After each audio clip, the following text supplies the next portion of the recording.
Егер де ошондо дагы жыйынтык чыкпаса, мынау журналист дагы экөөнү жетелеп кел деп дагы алып келе бериңиз. Мен айтып атам го, менин максатым айыл өкмөттөгү маселени мындай. Ал жердечи, булар Сулайманов дегенден Өзгөн району коркот. Бул Өзгөн району башкарат, бул кишичи. Курулуш болсо, ага сиздер 109 менен аны буздурушка керек да. 109 чыкканда. 109 чыккан. Анан силер аны УНАПСка өзүңөр эле суруштап башка керек болчу кандай болсо. Gelip yine tüyün verir ekensiniz. Макул, биз эртең мененке Эмне үчүн анда күмөндүү угутам, Маматка. Alo. Да, угутам. Gelip yine tüyün verir ekensiniz. Макул, биз эртең мененке барып калабыз. Болбосо бүтүрбөйт экен. Макул, эртең менен барып калабыз. Маматка. Эртең менен барып калабыз же онлайн котороймбу? Которсоң кандай которасың? Банкка. М-банкка салам да. М-банкыңыз барбы? Жок да менде М-банк. Анда эртең мененкиге барып калсам болобу? Мынандай деп атат, 30 000 берсин дейт документтер сырткары. Аха. Ошо 30 000 берсең, анан документтердин пулун төлөсөң кетет экен. Макул, эртең мененкиге барып калайын анда, Маматка. Сага болсо айтып берет, болорчу. Макул. Через мен айттырып атат. Макул. Эртең мененкиге барып калабыз. Мен айтам, аны эртең келип берет деп коет. Ооба.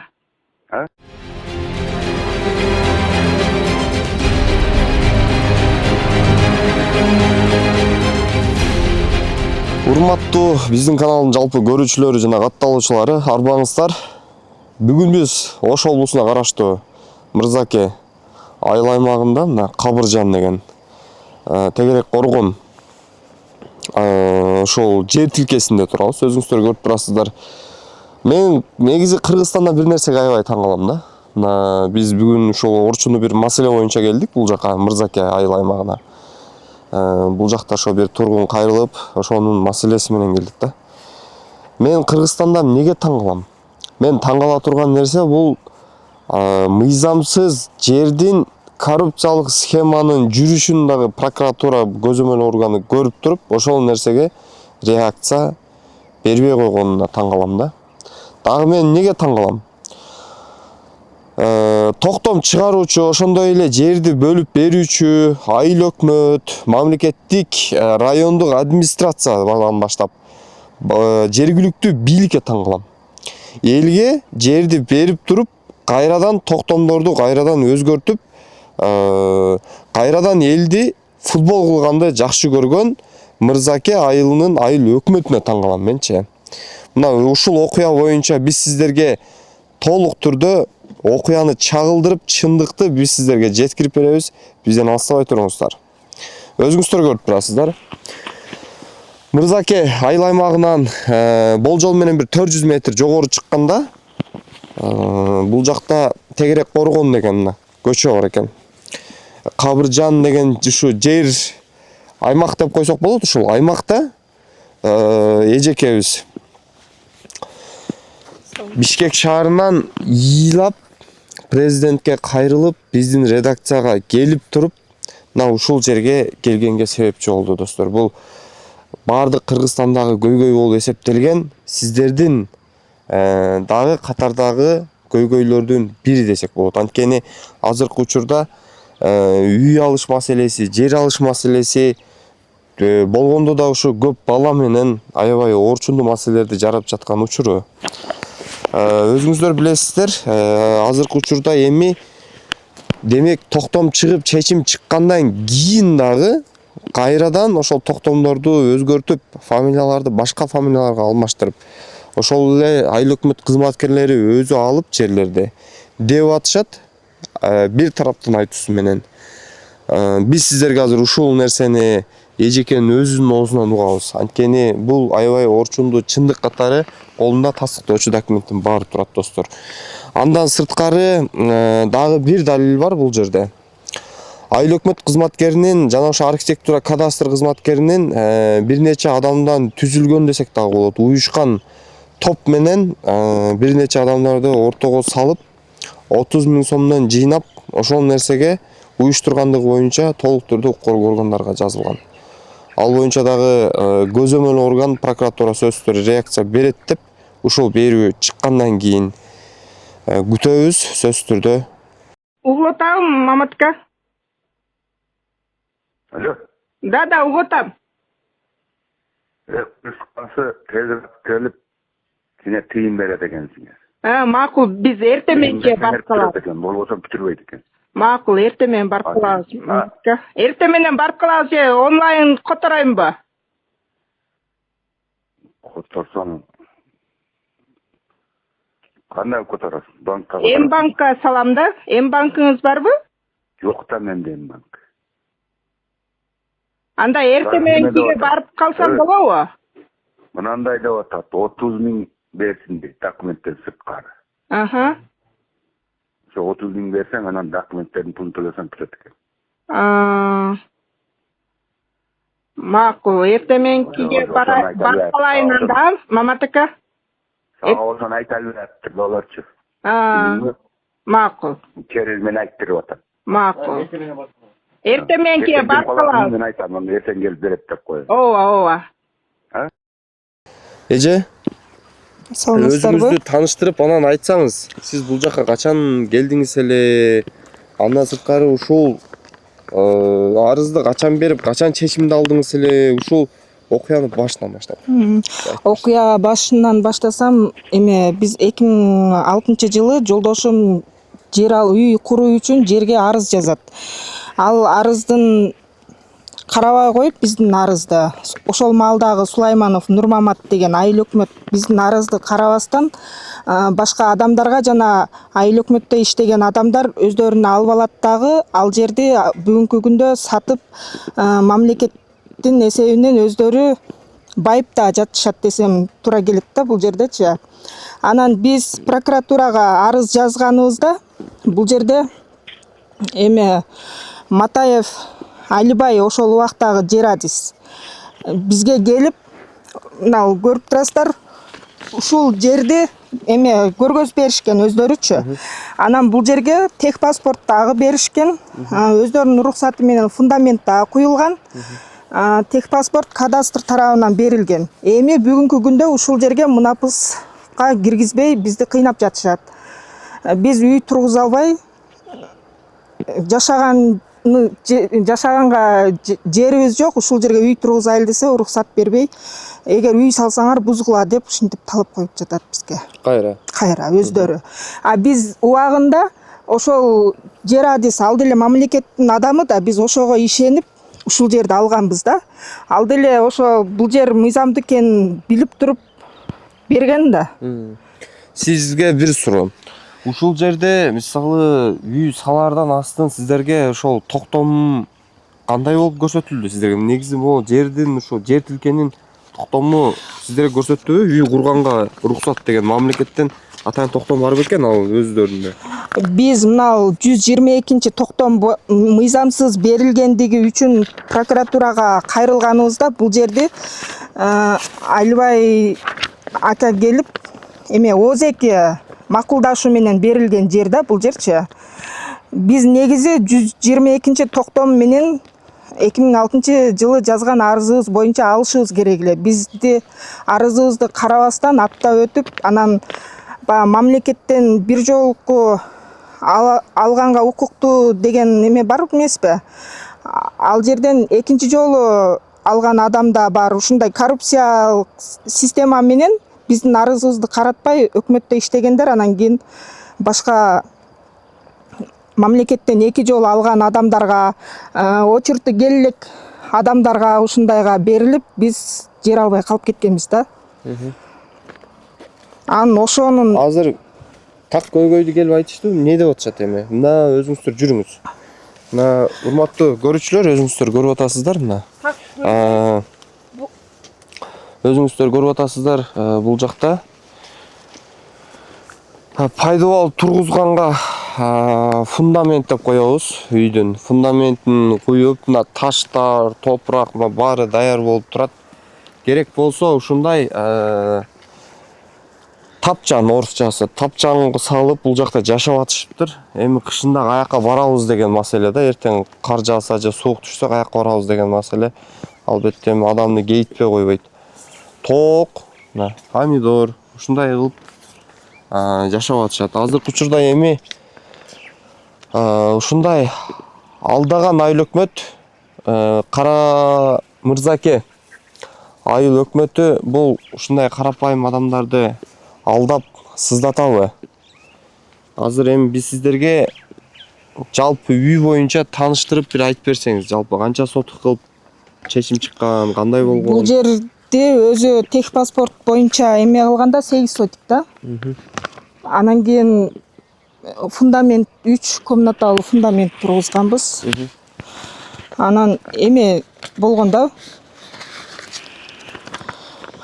негизи бул баягы 2006-жылы жолдошум арыз жазган турак жай үчүн деп атпаймынбы?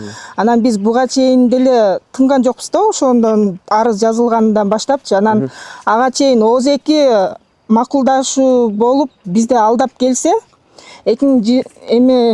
андан кийин бизге техпаспортту берип, жерди берип, фундаментти куйгула деп өздөрү тапшырма берип алып, дагы алданып отурабыз да бүгүнкү күндө.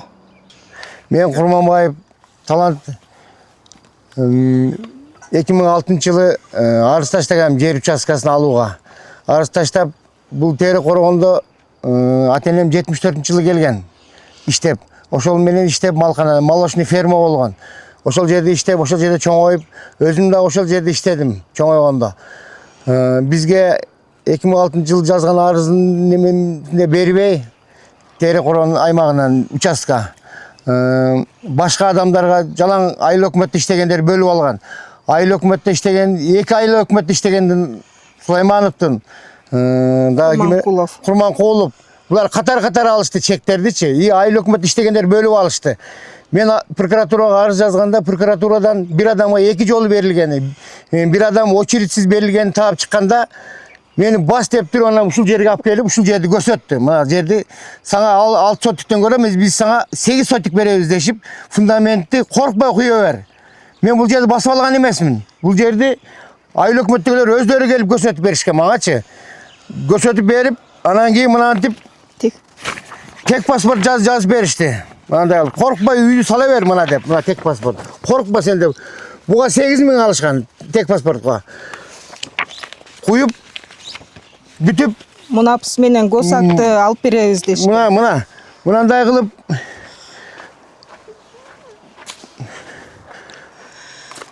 фундаментти куйдук.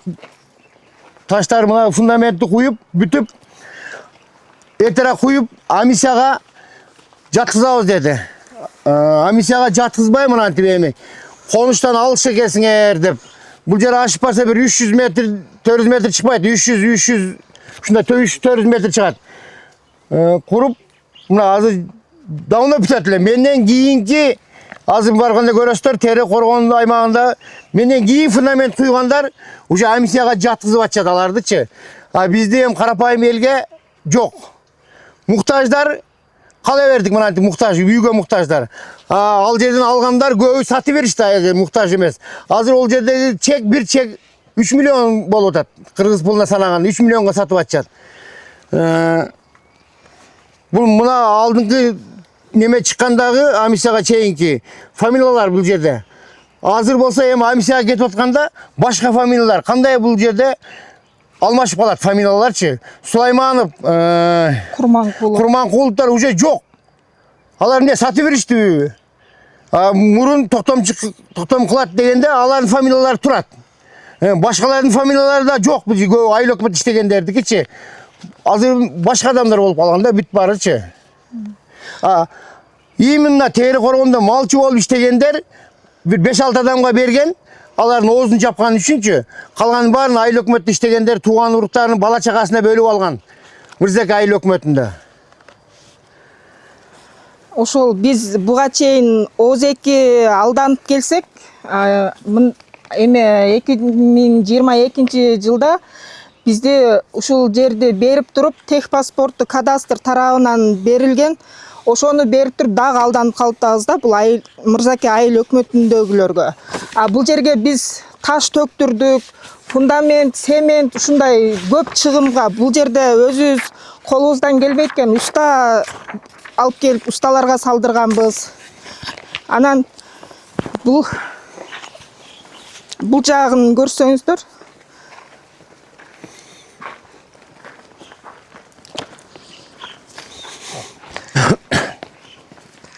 Бул жерде биз азыркы момент жашап жатабыз да. Фундамент тургузганбыз, жашообуз ушул. Бул жерде биз данный моментте жашап жатабыз. Биз чыгымга дагы учурап, мунапыска дагы документибизди киргизбей, бизди ушинтип кыйнап жатышат.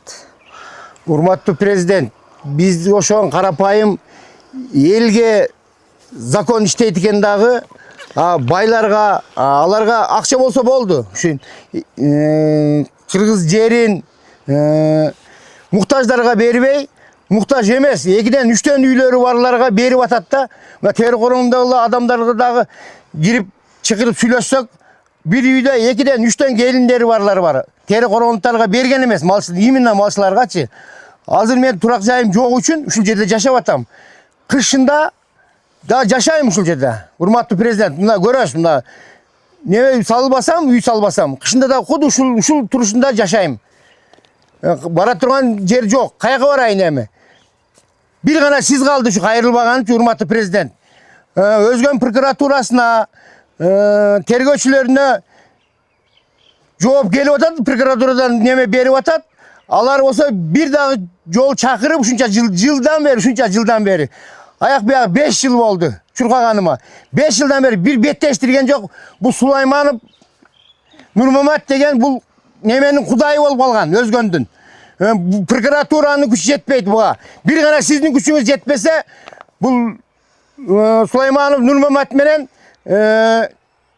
Алибай дегенге булардын эч кимдин күчү жетпейт экен. Өзгөн районунчу, Ош областынын өзгөн районунун прокуратуралары, сот тарабына буларга күч жетпеген киши экен булчу. Бул кишиге мен айран калдым. Бул ким өзү негизичи бир айыл өкмөткө күчү жетпеген адамдар не биздин мамлекетте? Анан бул эме дегенчи, мунапыс деген карапайым эл үчүн да, чиновниктер үчүн эмес. Чиновниктер мыйзамсыз жер алса дагы, жаңы курулуш кылып атса дагы, аларды мунапыска киргизип атат. Алар мунапыс менен госакты алат дагы, ал жерди пайдаланышпайт, сатышат. Бизге окшогон муктаждарга мунапыс берилбей жатат да, мунапыска киргизбей, бизди четте тутат мунапыстан. Мына азыркы айыл өкмөткө барсаң дагы бир жооп ала албайсың да, жооп ала албайсың. Не себептен десең, Мырзаке айыл өкмөтүнө барсаң, жооп жок да, бир канаттандырып жооп ала албайсың. Ага караганда замына кирсең, ошол зам айыл өкмөттөн бир мындай неме аласың да, бир аз мындай түшүнүк. Мына ал жерде берилгенде, мына 20 адамга берилген мына ал жерденчи. Ошол тери корон аймагынан. Бул жерде болсо, амиссияга жаткызганда, бул жерде башка фамилиялар уже амиссияга кетип атат. Бул жер кандай болгон? Сатылганбы же башынан элге бөлүп бергенби? Ушул жерде түшүнүксүз болуп атат. Башка адамдардын фамилиялары. Мурунку 20 адамдын фамилиясында жок алар. Сулайманов бүгүнкү күндө бир эле жерди, бир участок 6 сотикти ээлебестен 2 участок кылып 1200 чарчы метрди ээлеп забор кылып тосуп отурат. Ошону деле эч ким караган адам жок болуп атат да. Бул Сулайманов менен Алибай. Курманкулов. Сулайманов менен Курманкуловтарга бул такыр кереги жок. О чириген байлар, мисалы үчүнчү, олорго чектин кереги дагы жок. Муктаж эмес, мындай муктаждыгы жок. Неменин баласы адвокатпы, неме болуп иштейт экен? Сулайманов. Жок, Беркин. Курманкулов. Булар өкөлтөң айыл өкмөт болуп иштегенде, өкөлтөң жалдыра 2006 жылдан бери бара берип өкөлтөң иштегендечи. Курманкулов болсо, сен шашпай тур. Мына калпага неме курулуп атат үй. Сага ошодон беребиз деди. 50% sen kışalat bolma dep al aldap ketti. Andan murun Sulaymanovga günüge biz birinci жазганда bul Malkanadan, Молочный fermadan 16 adam жазганбыз. 16 adam.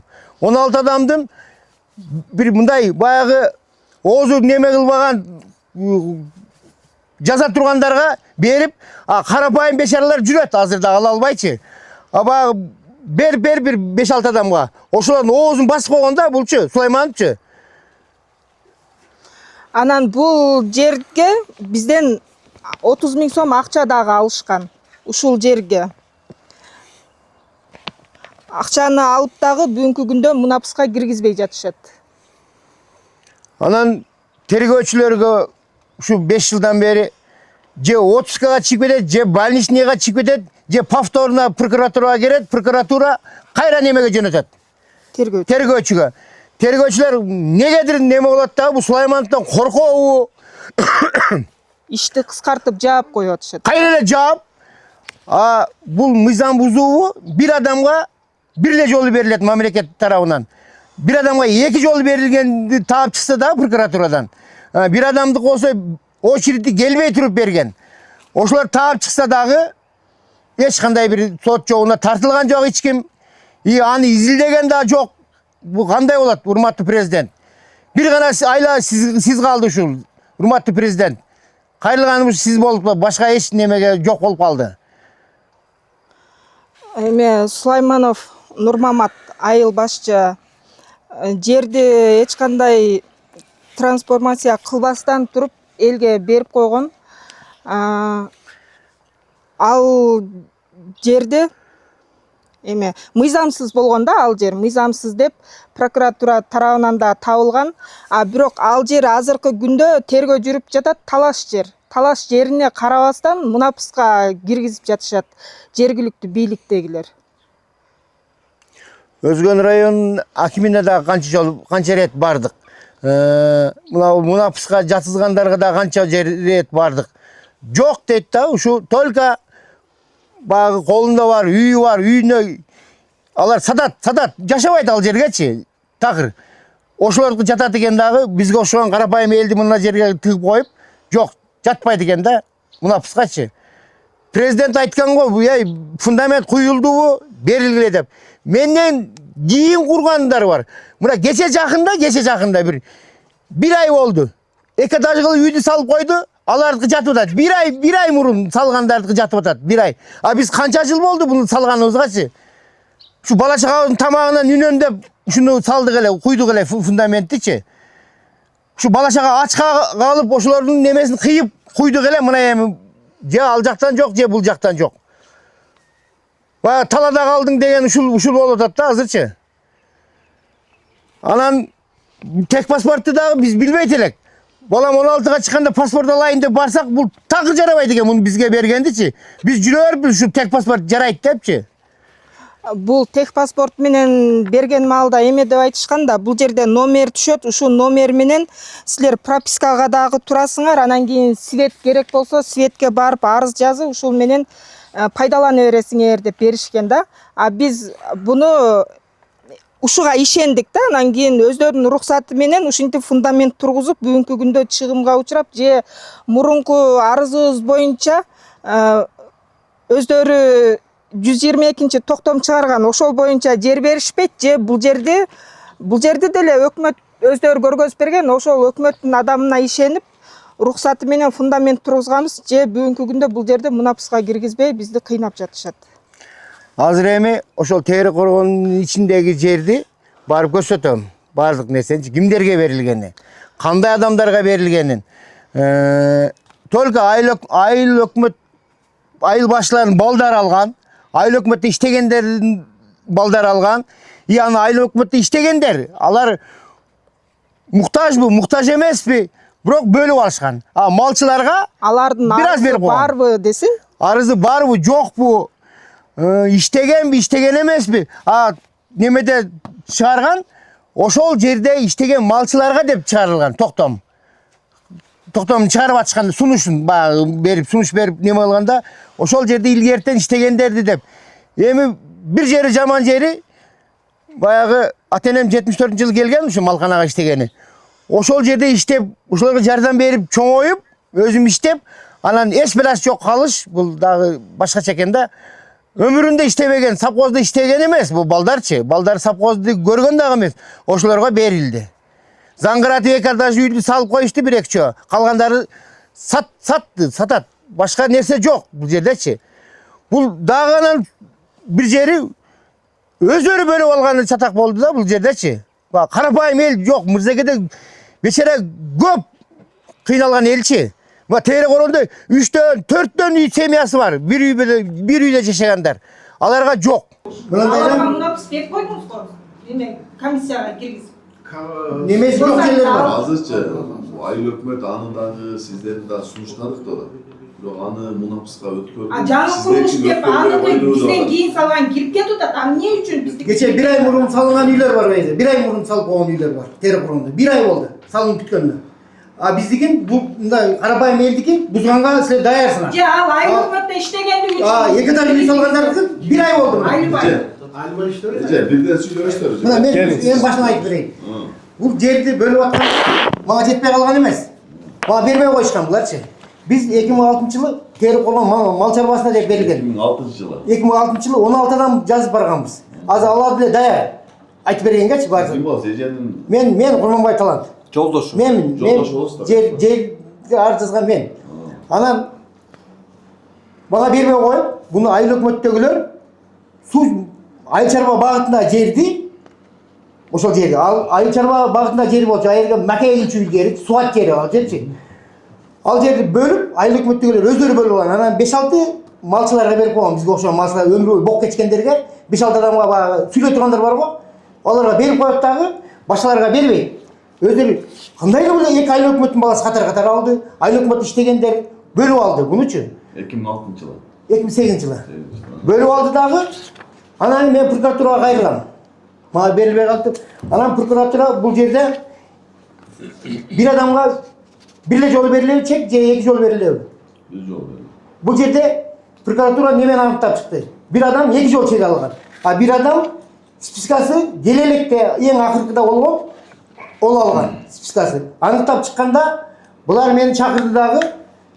Баа жерди алып келип көрсөттү. Мына жерди 8 сотук тартып берди дагы. Нары бери немени сал деди. Фундаментти. Фундаментти салдырып туруп, мына тек паспорт. Кайсы жылы салдыңыз нары? Аксакал. 2001 2001 болуш керек. Мына тек паспортту мындай неме кылып берди. Жасап беришти. Буга 8 000 алышты. 2001-жылы фундамент күйдүңүз. 2002 жок. 21-22 эмеспи? 2021. 2020 ошо 2001-2002 деп мен бул жерде адашып калдым. 2021-22. Точно билбейсизби? Siz bilesizби? Айтып айтпайсызбы? Бул жерге фундамент 2021-жылга чейин курулган. Бизге 2022-жылы мунапыска киргизебиз деп тек паспорт жасап беришкен да кадастрда. Анан мен айыл өкмөткө суроо бергим келип атат да. Сиз атайган ошо сүйлөшүүнүн аудиосун уктуңуз да, туурабы? Маалыматыңыз бар. Сиздин өзүңүздүн моралдык укугун иштегенге бар деп ойлойсузбу? Айтыңызчы. Урматтуу журналист, мен сизге дагы бир жолу кайрылып коеюн. Мен Мырзака айыл өкмөтүнө 24-жылдын 27 февралында ротация менен бардым. Бул аудиозапись 23-жылы жазылып атат. 25, туурабы? 25? 23 болуп баргансың мага. Жок, 25. 25 болгон болсо, менин моралдык укугум кайсы жеринен сиз аныктап атасыз? Маалыматыңыз бал болуп туруп, сиздин кызматкериңиз опузалап пара талап кылып атса. Жок, менин маалыматым болгон эмес. Биз Ал пара угузган деп атат эжеке. Мен айтып берейин. Угузгансызбы? Угузган. Бул тууралуу Көрсөтмө берип атат. Райондук мамлекеттик администрациянын акимдин орун басарынан келип туруп мен бул аудиону укканмын. Биринчи мени бул жак чакырып, сенин адысың монтиптир деп бул видео неме аудио жазууну угузган. Биз райондук мамлекеттик администрацияда архитектуранын өкүлүн, ушул тийиштүү адамдарды чакырганыбызда мунапыс боюнча биринчи мунапыс кабыл алынып атканда жарандарга төлөмдү өзүңөр жүргүзөсүңөр деген. Айыл өкмөттөргө ишти планды алып кетүү үчүн төлөмдү уюштурасыңар деген. Ошондо бул айыл башчылар, жер адистер айтышы мүмкүн. Бул маселе көтөрүлгөндөн кийин эжекени чакырып туруп, архитектуранын өкүлү акчасы бергендиги аныкталган. Биздин куратор Мырзаки айыл өкмөтүнүн Жок, сиз ошол жерге барганда эме ушундай кылып эмне сиз эски жылдагы Аудини көтөрүп жүрөсүз деп сиз мени атайын разборкага чакыргансыз да, мен бааз айыл өкмөткө барып жолугуңуз десе мен жер маселесин чечип берет экен деп барсам, сиз ушул нерсени талкуу кылгансыз да. Конечно, сиз бул жака алып келгенде Эмне себептен угузуп көрүнгөн адамдарга ушул Аудион угузуп жүрөсүз? Жер адисесин мен как раз журналист айткандай, менин моралдык укугум ошондо ойлонуп туруп, бул кайсыл периодто жазылган аудио запись деп мен Бирок ошол убакта деле Бусуев Мамат жер адис болуп иштеп жүрдү да. Бусуев 26-жылдын 1-июнунда иштенген. Эмне себептен ошол маалда чара көрбөдүңүз? Ошол маалда сиз тийиштүү органдарга кайрылдыңызбы?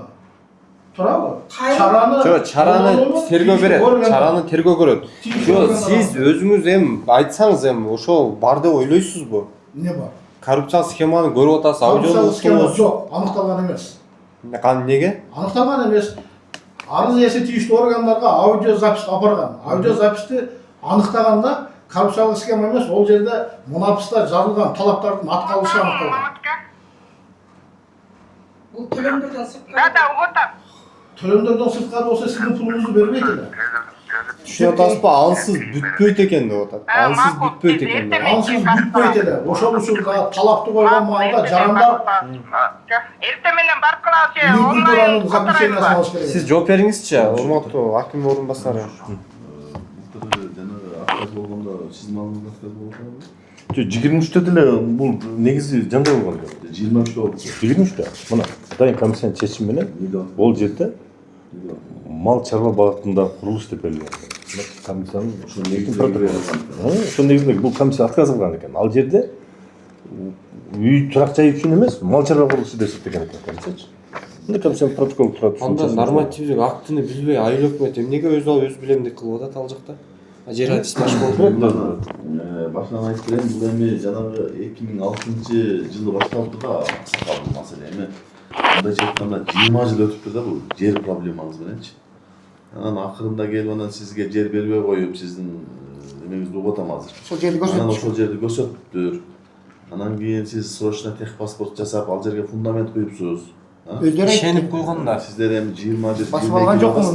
Комиссия барганда мунапыс 22 Жок, комиссия барганда эмес. Силерге гана уруксат Барганда бергендер эмес. бесиңер. Барган эмес. Жөн жазбайт. Барган эмес. Курулуштарга мыйзамдаштырып белгилейди. 22ден Эчки кийинки барган курулуштарга 109 жарлык чыккан атайын. Анын негизинде буздурулуш керек. Бирок бул жерде жанагы мал чарба багытындагы жерлер туруп отказ болгон экен. Кайсы жыл отказ болгон? 21 куруп атасызбы сиз? 23 отказ болгон. ал жерде курулушту турак жай үчүн эмес, мал чарба багытында курулуш деп да мунапс объектисине жатпайт деп туруп 23-жылы көрбөй туруп, көрбөй фундамент үйгө деп салган. Азыркы мынал жердеги жалаң айыл иштеген эмелерчи? Даканса айтып коюн. 22-жылы айыл өкмөт ал жерде башка болгон, мисалы. Мына азыр мен 4-кү комиссиянын төрагасымын да. Мага чейинки 3өө болгон. Мына 26-жылдан бери мен карап атам. 25-жылы бул киши караган. Ал мезгилде айыл өкмөт бардык жетекчилик башка болгон да. Анан кийин азыр 23-жылы бул отказ болуп атат. Азыркы комиссия деле эгер мыйзамга туура келбесе, буну отказ болуп да бул нерсечи. Жок, болот. Бирок айыл өкмөт эмнеге көзөмөлгө албайт? Айыл өкмөт Мен басып алган жокмун да.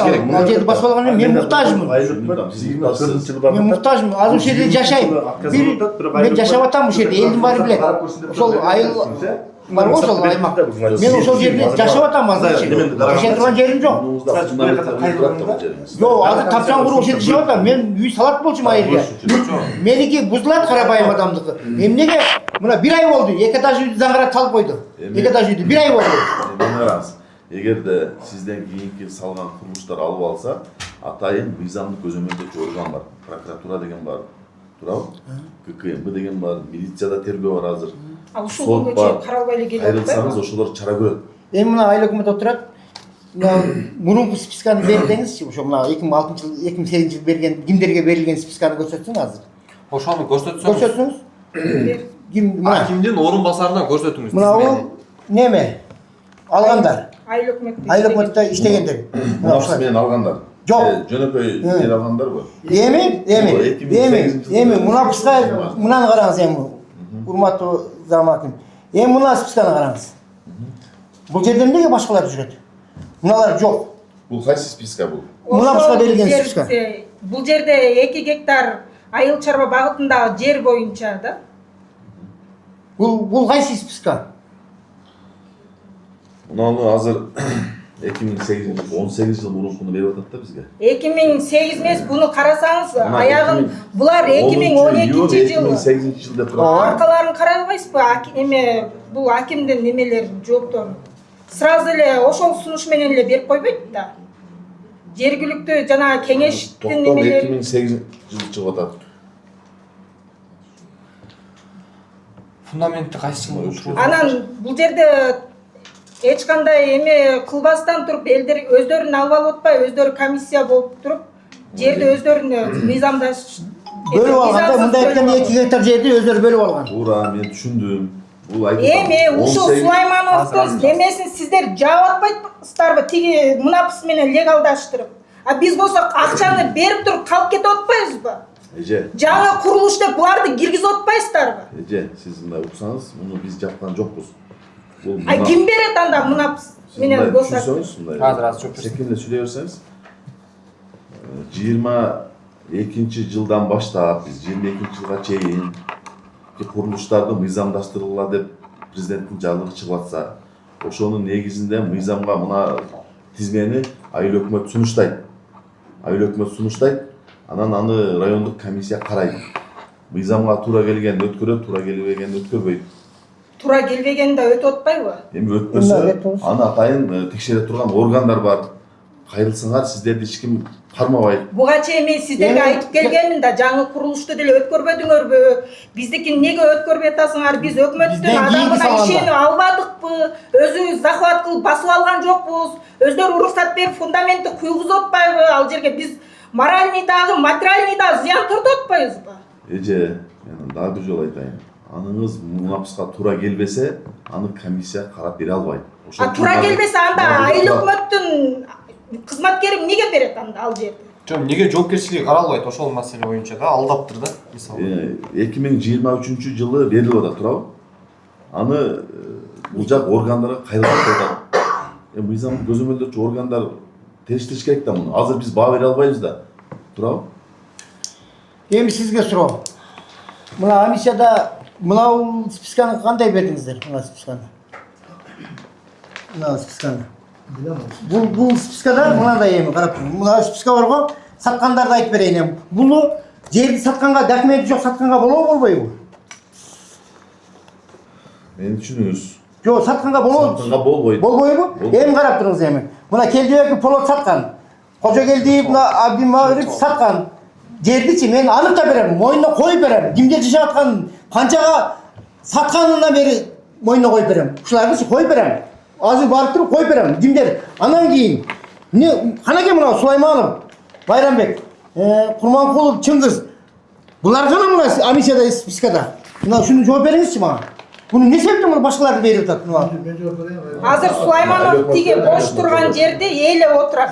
Аны дагы мунапска киргизип атасыз. Мына Азыр эми бир суроодан мына карасаңыз, эми мына сөздүн токотер жерине келгенде сөз кош туруп коесузбу? Сөз кош туруп коесузбу? Суракка бербейм. Жок. Азыр сөздүн токотер жерине келгендечи, мындан карасаңыз, эми азыр жөнөкөй эле бир катардагы эле бир жер адисинин шалакылыгынын себебинен азыр мына чырылдап 3 баласы менен тапчан, эми орусчасын айтканда тапчанда азыр мондой тосуп алышыптыр, ошол жакта азыр бир 5-6 тогу бар экен, ошол жакта азыр жатат да. Ачыгын айтканда, азыр жерине деле барып келсек болот, эгер убактыбыз болсо. жашап атабыз. Өткөндө деле келип бул жак менен Эми кандай болот эми? Мындай аким орун басар катары айтыңызчы ушуну. Сиз мени карасаңыз, бул башынан бир 20 жыл мурунку проблема экен, көрдүңүз. 2006 жылда мындай болгон, алган, саткан, мага жетпей калган деп атат. Андан бербей коюшкан. Бербей коюшкан деп атат. Анан ошол келип эртең мунапыска такалып атат да, туурабы? 21 куруп атпайбы бирок фундаментте. Булардын эме жер адисинин көрсөтмөсү менен куруп атышпайбы? 21 куруп атат. Бирок мына жерде 23-жылы неме дедиңиз? Мал багытында курулган. Менин негизинде ошо 23-жылы курулду деп курулуш деп атышып ошол мезгилдеги комиссия отказ берип атат да. 23-жылы. Барган эмес, эч ким барган эмес. Ал мезгилде 23-жылы мен да жок элем, бул киши да жок эле. 23-жылы сиз да жок элеңиз ал жерде, туурабы? Анда мурункулар жооп береби. Эгерде мыйзамсыз ошентип кайтарган болсо, булар органдарга кайрылганга акысы бар да. Көзөмөлдөөчү органдар бар да. Жок, анын башка варианты барбы? Аким катары айтыңызчы, жаңа аким. Кандай башка варианты жок? Мен каякка жашайм? Бир гана ошол гана жер боюнча эле булар тиешелүү жактар кайрылып, башка жактан мына башка жерлерди караштырып бере албайсыздарбы? Башка жерлер болсо, ага эл өкмөт жооп берет. Эгерде бош жерлер болсо, бар, мен жооп берем десе, эле отурат, билесиз да. Ал эми уруксат бериле. айыл өкмөткө неме берели анда. Талант ака, Бул кандай жок болуп кетти? Талант ака, мен да сиздер Азыр сиз уктурган биякты угуп коелучу. Мына келинчегиңиз менен дагы сиз менен дагы бүгүн башка тондо сүйлөшүп атабыз да. Биз буга чейин сиз жаран катарында, арыздандык катарында, мен айыл өкмөт катарында биз бир жакшылап сүйлөшүп эле мындай туура эле жакшы мамиледе сүйлөшүп элек. Бүгүн сиз азыр башка тон менен сүйлөп атасыздар. Сураңыз. Ошол эле сөздөрдү айтып атам. Эгерде ошол сөздүн мага жолуккандагы айтылган сөздөрдөн ашча сөз же кам сөз сүйлөсөм, ондо айтсаңыздар болот да. Биринчи, бүгүн кайсы маселени карап атабыз азыр мына жыйында. Биз биринчи жанагы сиздердин мунапсыңыздарбы же азыр берки тегерек коргондогу маселе боюнчабы? Эки жагы тең, эки ой тең. Токтоп туруңуз. Эми мына азыр Талант ака, сиз мен айтсыз сурадыңыз, мен жооп берип атам. Значит, Райымжанович, биринчи маселеси боюнча мына комиссиянын протоколу турат. Ол жер 109 менен жанагы жер бузулат. Мен эжелерге дагы, акеге дагы айтканмын. Бирок ошону дагы айтканмын. Мен өкмөт башы катарында сиздердин маселеңиздерди пока ФПС жери болгон үчүн аренда менен кармап турайлы. Үй салбагыла. Себеби бузулуп кетиши мүмкүн. Пока ошол боюнча кармап турасыздар деп колун аренданы бердим. Бул менин өкмөттүк мыйзамдуу мындай чечимим, буга мен жооп бере алам. Экинчи маселе боюнча тегерек коргон боюнча бүгүн Райымжанович, биз мындай неме бербешибиз керек. Тегерек коргон боюнча бүгүн булардын арызы боюнча тергөө жүрүп атат. Өзгөн роудусу бүгүнкү күндө 2 айдан бери буну тергөөдө жүрүп атат. Тергеп атат. Тергесин, аныкласын. Сиз айткандай мен бул эжеге дагы, бул акеге дагы айттым. Туура, мен дагы замын сиздерге. Эгер мага тийиштүү мамлекеттик орган ошол бош жерлерди кайтарып берсе, мен фондунун жерине өткөрөм дагы, кайра мен 117 менен берем. Муктаждарга, башкаларга комиссияга салып берем. Пока тергөөнүн жыйынтыгын күтөлү дегенмин. Тегерек коргон боюнча, значит, онда экинчи маселеңиздер боюнча толук кыска маалымат берип коеюн. Ал жерде 31 чек бар. Тегерек коргондо. Генплан боюнча 2006 жылы мал чарба багылган жер экен. Айыл чарба Мал чарба багылган жер экен. жайында Категория бакчыбыз, мен дагы бакчымын эми. Мына категориясы боюнча трансформация болгондо малкананын орду жана мал багылуучу жайдын орду экен. Ол жерде 31 чек бар. 31 чектен 17 чеги мунапс менен босакталды. Мунапс башталгандан бери ушул 20-жылдан баштап бүгүнкү күнгө чейин 17-си. Ал жерде 14 чек, бүгүнкү күндө 14 чектин хазайындары мына акам айткандай ар кимге сатылып, документи жок эле. Ошол маалда бул кишилердин колуна берилгендей токтомдор чыккан. Колдорунда токтомдор бар.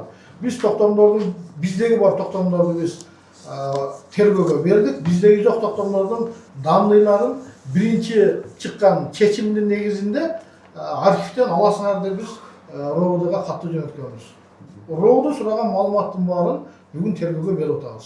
Ал жерде азыр бул акам сурап берип аткандай биринчи чыкканда монобул адамдар эле бүгүн монобу менен силер мунапс кылып берип атыпсыңар деген список боюнча ака биринчи чыккан токтом боюнча чечим боюнча 2006 жылкы 2008 жылкы чечимдер боюнча бул боюнча бүгүн архивден алат. Документтерди тергөө архивден алып атат. Бүгүнкү биз берген 16 чектин госактысы боюнча бүгүн фактически мунапста ошол жерге барганда ким жашап аткан болсо Себеби бул жерде документи жок бул да. Сиз айтып аткандай документи жок, мыйзамдашпаган үчүн жашап аткан адамдын аныктамасын эки комушусу ушул жерде жашайт деген аныктаманын негизинде, түшүнүк каттын негизинде биз олордун арызын алып, райондук комиссияга сунуштап, райондук комиссиядан барганда ону дагы сурайт. Жанагы кимдин жери эле сатып алдыңбы, сатпай алдың, эмне кылдың, качан алдың, эмнени алдың деп буну тактап туруп 17 жаранга бүгүн жер мунапсы боюнча босактыларды алды. Калган 14-ü бүгүнкү күндө колунда токтому турат, бирок жарандар ар жакта биз шахматтуу системага жөнөткөнбүз. Ака ал чечим бизге бүгүн Сизге бир суроо, сиз кызмат ордуңузда турганда сиздин жер адисиңиз келип көрсөтмөсү менен булар салып атат да. Ошого кандай сиз жооп берет элеңиз? бул Айтыңызчы. көрсөткөн эмес ал жерде. Жок, Бул меселе эмес. Бул башка айлык маселе анда. Башка жер адиси эле алмалды. Ким деген көрсөттү? Эми Матаев Алибай деген жер адис, мурунку жер адис көргөзгөн. Азыркы айыл өкмөт иштеп турган маалда Бусуев Мамат 30 000 эме акча алган. Сураган бизде. Могу Сураганбы же алганбы? Сураган. Берген эмес. Акчаны башкага бергенбиз. Акчаны Нурланга бергенбиз. Улан ким болгон? Архитектуранын адиси Матаев уксаңыз, Матаев Алибай бул Мырзаке айыл өкмөтүнүн жер адиси болуп иштегенби? Ооба. Мурун. Кайсы жылы? Айыл башы болуп иштеген. Жери көрсөтүп берген. Жери көрсөтүп Ошол киши да. Жок, кайсы жылы иштеген? Иштеген деп атпайбы кызмат адамы? Эми кайсы жылга чейин иштеди эле? Албай 21 экен. 20 жылга чейин иштеген. Жок. Жок, бизге бергенден кийин анан кетти. Бусуев кайсы жылы жер адис болду? Ошондон кийин эле Бусуев 24 жок. Бусуев ого чейин ал жерде айыл өкмөтүнүн орун басары эле. Ооба, мурун. Орун басары Ооба. эле. Кийин АТР болгондон кийин биз жанагы аймактык биригүүлөр болгондон анан Матаев Алибай кеткенден кийин Бусуев Мамат жер адис болуп калды да. Урматтуу айыл өкмөт, дагы сизге суроо да. Эжелер ыйлап президентке кайрылып көз жашы менен анан ошо президенттик администрациядан тапшырма келгенде чечесиздерби же азыр бул жакка жаңы жер караштырып анан азыр эле чечип бересиздерби? Ошого жооп берсеңиз. Мындай. Урматтуу журналист, Мырзаке айыл өкмөтүндө бүгүнкү күндө трансформация болгон жер жок. Мырзаке айыл өкмөтүндө 25 000 калк жашайт. 25 000 калктын 4800 бүгүн турак жайга муктаж. 4800'ün ичинен 1800 инвалид. Басар берген турак жайга муктаж, көрүнгөндүн үйүндө квартирада жашаган адамдар. Онун экөөсүнүн мен жаран катарында чөнтөгүмөн төлөп берем. Инвалид басар бергендер. Несин төлөп бересиз? Квартплатын төлөп берем. Жаран катарында соолчулук үчүн. Бүгүнкү күндө мен сиздин сурооңузга мен эртеге булардын жерин чечип берем деп айта албайм. Биз ошон үчүн мамлекеттин колдоосу астында мамлекеттик ипотекалык компанияга кат жазып жер берип биз үй салып атабыз да.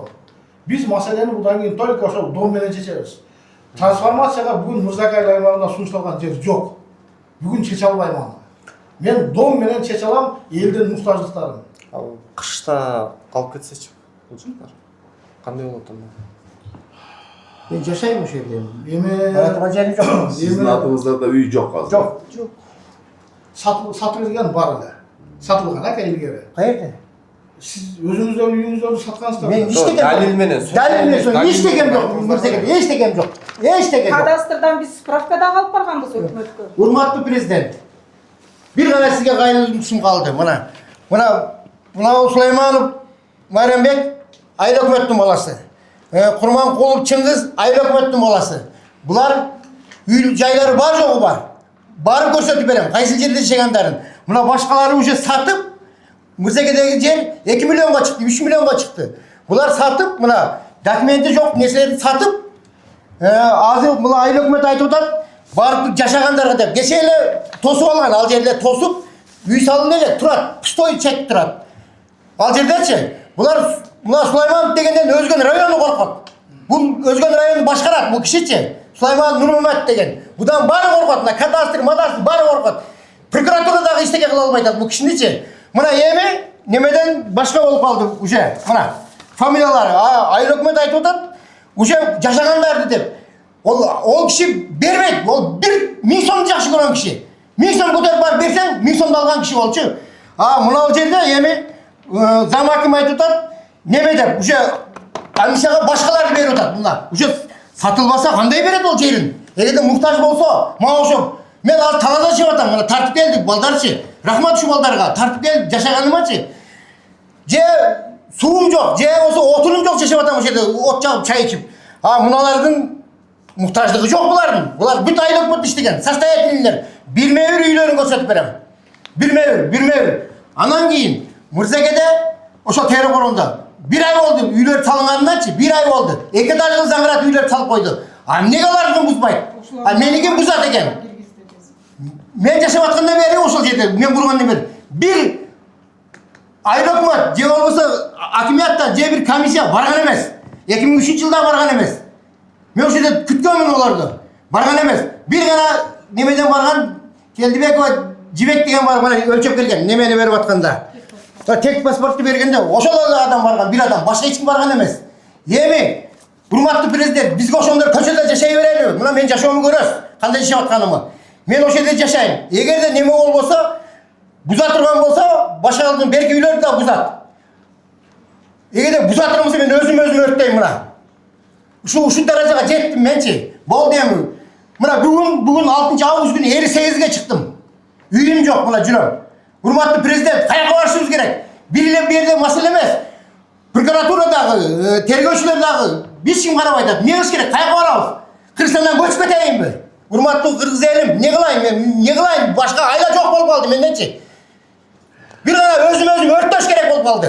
Бул немеге келе берип, айыл өкмөткө бара берип, уже барып каяка барыш керек эми? Бизди алдап эле жолго салышат да, булар чечебиз. Мына прокуратуранын каттары. Жакында деле 10 күн мурун келип кеттим. Комиссия барып текшеребиз, чечебиз дегенсиздер, чынбы? Мына ке, урматтуу кыргыз элим, мына бүт прокуратуранын каттары мына. Только прокуратура жооп, кат менен гана жооп. Башка жок. Айыл өкмөткө барасың. Неме мына? Мына бүт барат, бирок башка эчтеке жок. Мына 5-6 жыл болду сотко бергениме. Бир карабайт. А мына жерде эми булар сатып берип, акчаны неме кылып, мына башкалар пайда болуп калды мына жергечи мына. Эмне кылайын анан? Бизге ошо муктаждар кала беребем ушинтип.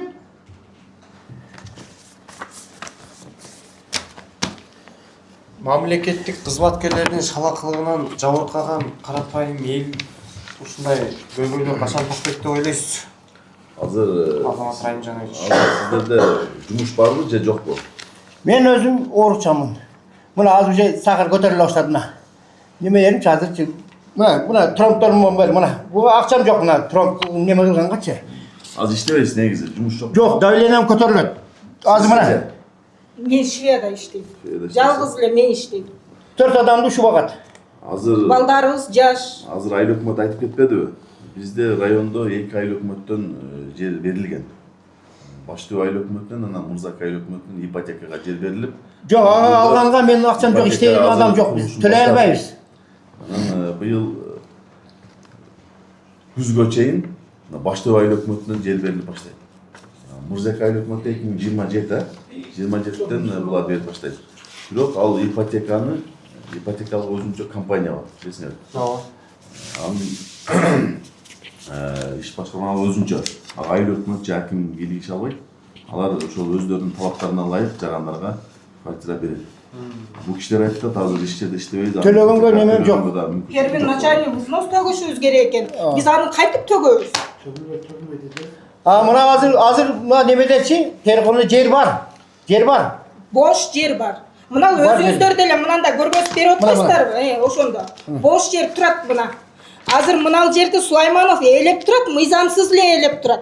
Бул жерде дагы мунапыска киргизген жатасыздар да сиздерчи? Же.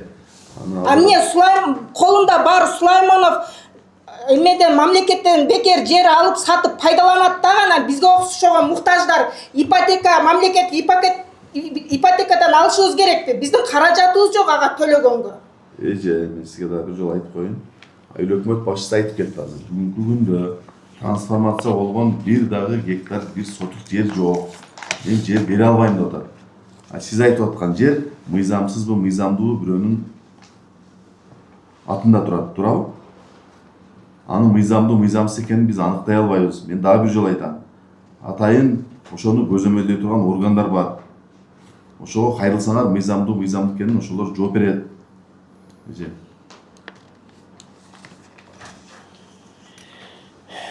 Ошол айтсаңыз, ипотекага берилген азыркы көп кабаттуу үйлөр кайсы убакта бүтөт? Ичи дагы Мына баштөө деген айыл өкмөтүбүз качан бар. берилип баштайт? Быйыл мына декабрга чейин бүтөт, берилип баштайт мына жылдын этегинде. Жарандарга берилип баштайбы? Жарандарга. Бирок аны тилекке каршы айыл өкмөт же аким биз кийлигишип бере албайбыз. Отуруп көрсөк кеткен. Шенезелик туруп. Жок, ошондо дагы ай сайын төлөш керек да. Мен 10 жыл төлөп туруп, 1 жыл төлөй албай калсам, квартплата кылып чыгарып коет. Мен ал тууралуу дагы маалымат алдым. Бишкектен алдым. Өкмөткө ушундай болот. Мисалы төлөй албай калсаң, анан сен айтып атасың, мен 32 чек депчи. 31 чек кайдан чыкты мынау неме дагы 11 чек. Бар эсептесеңиз, 34 чек. Жок, бул жерде 20 адамга берилип болсо, 20 силер берип атасыздар, 20 адамга ушулар бергенде арыз жазасыздар. Ал ол жерде биз тактап териштип чыкканда 31 чек бар экен. эми мындай. Мынау 2 чек бар го, мына 2 чек. Мынау биринчи курулду. Мынау үйлөр жок эле, ичимде жок эле. Мынау прокурор катын деп туруп, эч ким сүйлөй албай калды. Агачы. Андан кийин ана мына 2 үй пайда болду. Мына 2 үй. Мына 2 үй пайда болду дагы, бул жерде интернат. Өкмөттүн жеринде интернат иштетчү илгери. Илгертен эле интернатка деп эч ким тийчү эмес. Ошо интернат бир белакеттерди эгип, эмгечи. Ошолор неме болчу эле. Андан кийин эле мына 2 үй пайда болду. 3 үй ошол жерге пайда болду. Андан кийин ана мына бериле баштады. Мына бушта турган мына үй бар го, 1 ай болду курулганына. Бүттү. Мен видеого тартып, кайсы күнү кимдер иштеп аткан, кайсы өзбектер иштеп аткан бүт тартып неме кылып койгом. Мына 1 ай мурун бүттү. Бул кандай болот эми? Кирди ал. Азыр жана интернет булактарынан да өзүңөр да угуп атасыңар го. Азыр жылдан жылга элдин саны көбөйүп атат да. Бирок биздин жер көбөйгөн жок да. Анан ушу жер берүү маселесин токтотобуз деп биздин жетекчилер айтып атат, угуп атасыңар. Азыр биз өйдөгө карап өсүшүбүз керек. Ушу ГИК аркылуу домдорду куралы. Жок, ал боюнча жеңилдетилген инвалид болобу, жакшы үй-бүлө болобу, жеңилдетилген жактарын карап берели деп айтып атат да. Азамат Рамижанович 21-жылы фундамент куруп атышат да. Анан ошону айыл мал чарба дейсиздерби? Ошол багытта болгону үчүн комиссия трансформация кылгандан отказ берип атат да, туурабы? Баш тартып атат. Баш тартып атат. Мен айтып атам, ошону эгерде мыйзамыбыз баш тартса, булар ошону соткобу башка жакка кайрылганга толук мүмкүнчүлүгү бар да, акысы бар да. Эгерде мыйзамсыз кайтарса, эртең мыйзамдаштырып бергиле деген чечим чыгарат сот. Прокуратурага канча жолу кайрылганын көрсөтүп бердик. Тиешелүү жактарга эмес, бул өлкө жетекчисине гана кайрылганда чечиле турган маселе экен да. Андан сырткары Да, угутам. Келип, сине тыйын берет экенсиң. Макул, биз эртең мененче. эмне үчүн анда күмөндү сиздердин жер адисиңиздер аркылуу сурап атат? Эмне үчүн өзү келип айта алган жок ошону айтыңызчы ошону. Макул, эртең менен барып калабыз. Эртең менен барып калабыз же онлайн которайынбы? Фамилиясы ким эле? Мамазаков. Кандай которасыз? Банкка. М-банкка салам да. М-банкыңыз барбы? Жок да менде банк. Анда эртең менен барып калсак болобу? Кана запись ошону. Мынандай деп атам, 30 миң. Жок, 8 миңди Төлөмдөрдү башка бересиң деген жери бар. 30 миң. бирок андан сырткары 30 миң деп атпайбы? Документтин төлөөнүн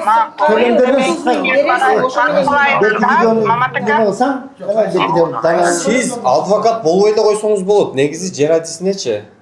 Төлөмдөрдөн сырткары 30 миң бересиң деп атат. Макул. Мен адвокат.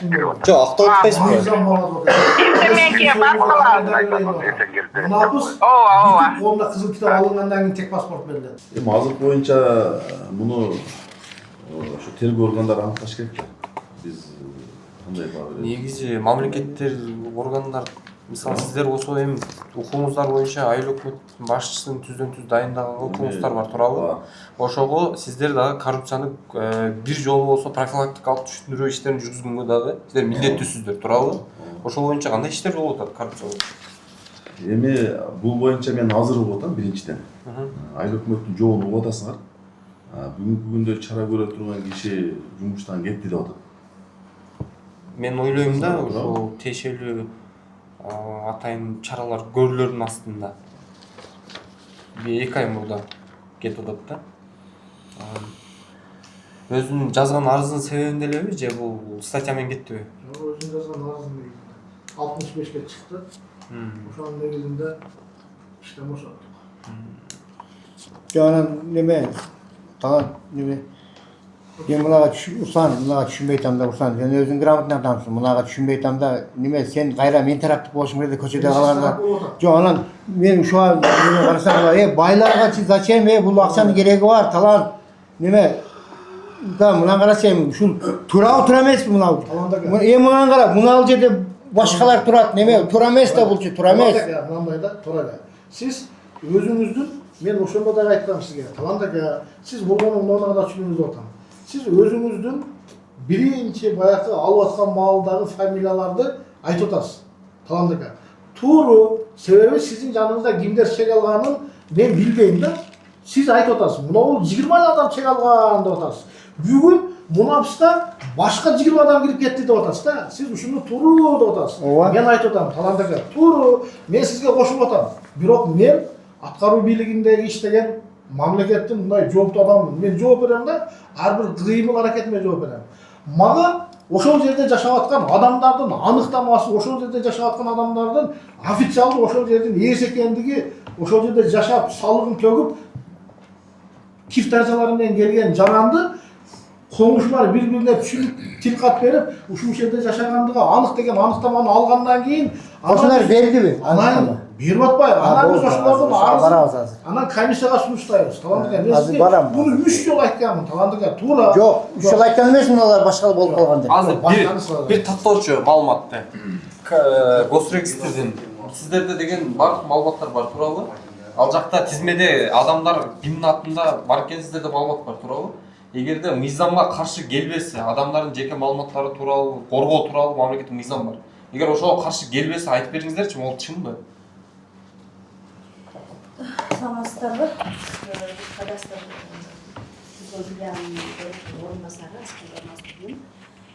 Бул боюнча 2006 жылы Айыл чарба багытындагы жер болгон үчүн каттоодон өткөн эмес.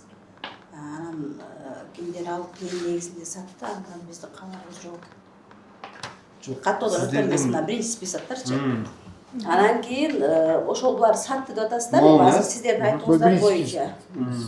Сатты деп атасыздар, ал боюнча бизге эми каттоодон өткөн боюнча гана жооп бере алабыз да. Каттоодон өтпөгөн боюнча бизде список жок. Барбы жокпу ошол? Жок. Катарда. Кайсы катарда дедиңиз? Мыналар жок уже. Жок, көчөн ошо айтпайсызбы? Терек коргон. Терек коргон. Бир эле көчө бар, узун, болду башка неме жок ушерде. Жаңы мынау жаңы берилген немелер, мурун мыналарга берилген, ушуларга берилген. Ушулар менен жүгүрүп жүргөн өткөн күн немеде дагы неме болгон.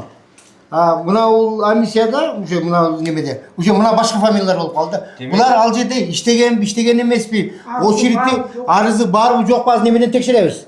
Демек, сатып алуу келишими менен булар башка бирөөлөргө сатып атат демек. Эми сатып атабы? Жер айыл чарба багытында болгон үчүн мыйзамсыз деп документ берилген эмес. Документи жок болгондон кийин сделка жүргүзө албайт. Алды сатты кыла албайт. Кыла албайбы?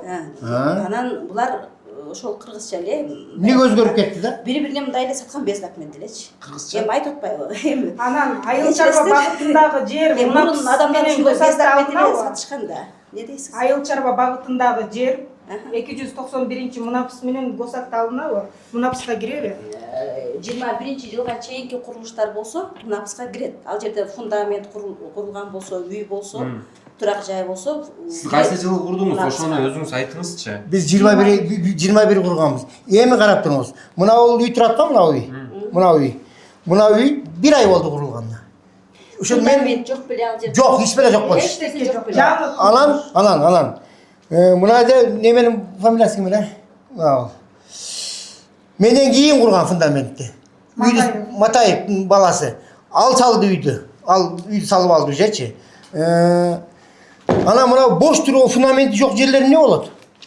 Фундаменти жок жерлер шахмат болуп атат. Азыр шахматтын немесинин негизинде комиссия карап чыкса. Сизге бир суроо да. Сиз ошо комиссиянын курамында барсызбы? Жок. Кимдер бар? Директорубуз бар. Жетекчиңиз бар. Кадастр филиал директору бар. Ошо комиссиянын төрагасы ким? Сиз. Демек комиссия чечим чыгарды деп атасыз. Демек сиз баардык маалыматтар өзүңүздүн эмеңизде бар экен да? Мага чейин чыгып атпайбы 2023-жылы мен 26-жылдан деп айтпадымбы сага? 26-жылдан баштап мен төрагалык кылып атам. Мага чейин 3 орун басар болгон, ошолор төрагалык кылып келген. Мен 4-күндө өтпөйм. 26 жылга чейин, 26 жылга чейин. Мен 26 жылдан бери мен төрагалык кылып атам. А бул 23-жыл болуп атпайбы? Азыр эми Азамат Райымжанович төмөндө суроодо эми ошол уктуу чендик актыны өзгөртөбүзбү, кандай кылабыз эми бул жакта башка жолун тапса болобу эми кышта алып кетпеш керек да эми. 3 бала мененчи, кичинекей бала менен. Ал кантип өзгөртөбүз Ал керексиз жерде ишмеди талаша турган, үй сала турган, иш талашпайт да.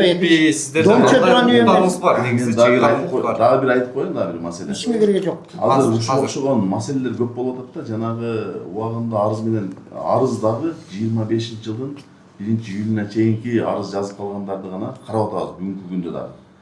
Андан кийин арыздар кабыл алынбайт, токтогон. Анан биз ошол сунуштарды дагы берип атабыз. Азыр мамлекеттик комиссия түзүлгөн, госкомиссия деп коет. Ал жерде комиссиянын төрагасы генеральный зам генеральный прокуратурадан прокурор. Министрликтерден бар. Анан ошого окшогон жанагы пустой чек деп атпайбы азыр? Пустой чектер, башкалары биз азыр шахматный деп схемаларды түзүп ошондой сунуштарды иш алып барып атабыз. Бирок булардыкы жанагы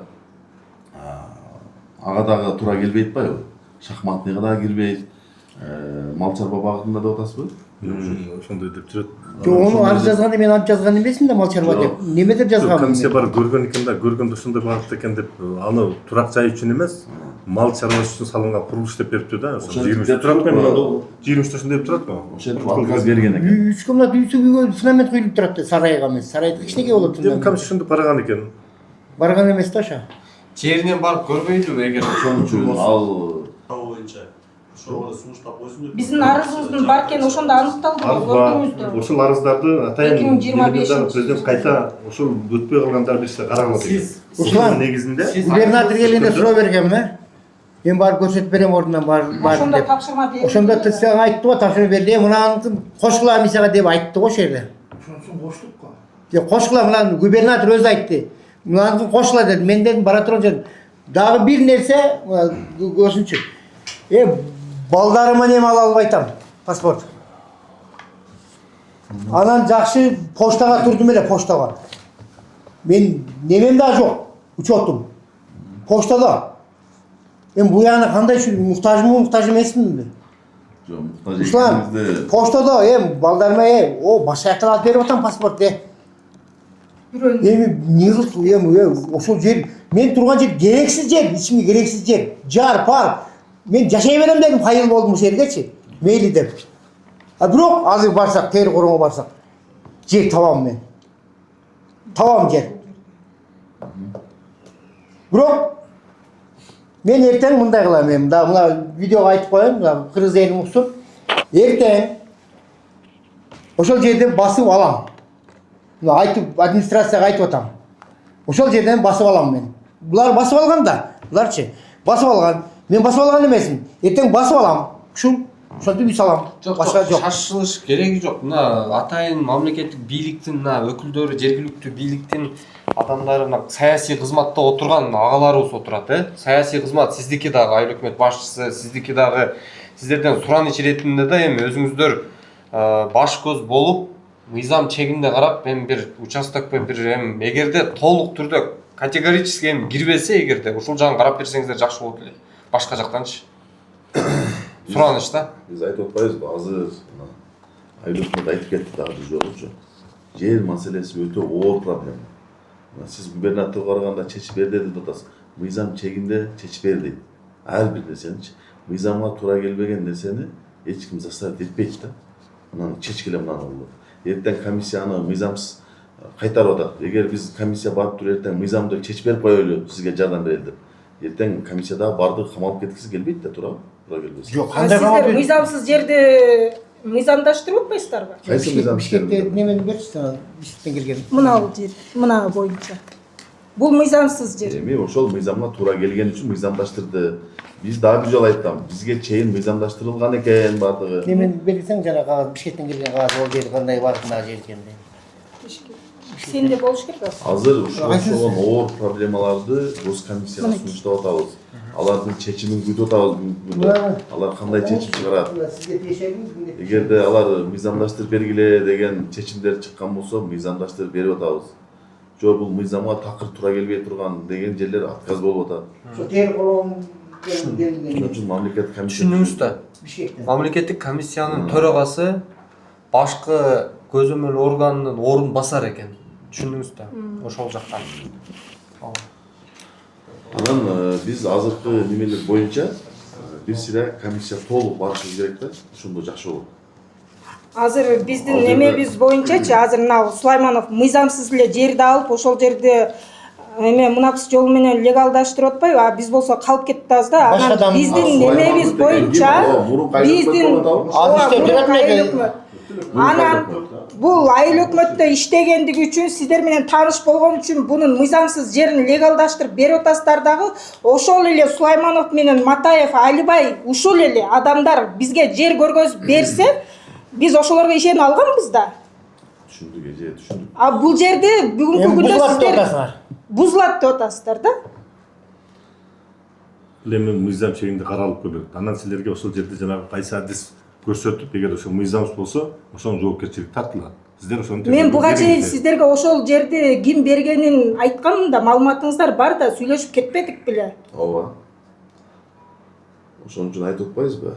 Аларды териштирип, мыйзамсыз иш болсо иш козгоп. А эмне себептен анан биз мага комиссия барбай туруп эле ал жерге мунапс берилбейт деп жооп берип коет. Барган үчүн жооп берсе керек. Аны эми биз билбейбиз да. Ал мезгилде биз жооп берип атпайбыз. мүмкүнчү. Комиссия ал жерде ордунан көрмөйт. Силерге чалат, силер менен барып ошол жерди көрөбүз деп биздин телефон номерибизди алып калбадыңыздарбы? Жок, да барып калышы мүмкүн. Эч ким барган жок. Номерлеринизди алгандан кийин баш эле комиссия чыга элек эже. Биз жана 23-кө чейинчи. Андан кийин 23-кө чейин. Андан кийин Руслан, сен айтып атасың. Ал жер соттун көзөмөлүндө, сот немеде. А бирок тергөөдө. А бирок уже немеге берилди го. Мунапска. Же алынып атпайбы? Ал мыйзамсыз айыл чарба багытындагы жер, бирок мунапс берилип атат ал жерге. Ошо эже, эми сиздер туура эле. Биздин агенттик Мындай чалкаштырбагыла. Бул кадастр адам өзү айтат, айыл чарба жери деп. Мен ошону айып бербейм эже. Ол жерде 31 чектир. Ошол жокта ол жер Айчаба багытындагы жер боюнча турат да Бишкекте. Ошакты алды. Айчаба багытындагы жер боюнча. 14-ü бүгүн колдорунда токтомдору бар. Ушундай шахматныйга сунушталган жер. Ол жерден 14-ü ички ошол бойдон мынандай ошол сиз айтып аткан эледен бери ички мал элек. Бул ошол 23-жылга чейин мунапска кирип 31 чектин 17 босак алган. Мунапс менен алып атат.